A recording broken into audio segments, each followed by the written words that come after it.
Welcome to Burlap Teachers. Enjoy the video. You start by choosing a Chromium-based Android browser.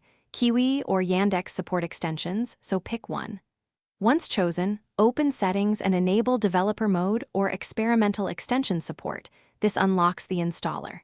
Next, get the extension file. Either download the CRX on your device or switch the browser to desktop mode and visit the Chrome Web Store to add to downloads. Do this now, because you need the file locally and developer support active before continuing to installation. Now you install the extension. Navigate to the browser's extensions page, type Chrome//extensions or use the menu.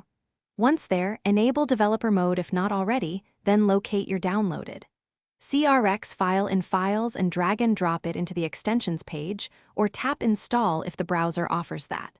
Grant requested permissions carefully. These control data access and behavior. Once installed, make sure the extension icon appears in the toolbar so you can configure it. If an error appears, note the message for troubleshooting. Finish by configuring the extension.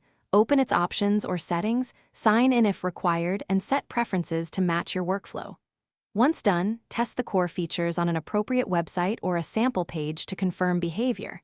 Make sure background permission and battery optimizations aren't blocking it. If something goes wrong, try one key step. Clear the browser cache, disable conflicting extensions, and reinstall the CRX. Compatibility differences between Chrome and Chromium forks are the most common issue. Thanks for watching. Consider subscribing if this video helped you.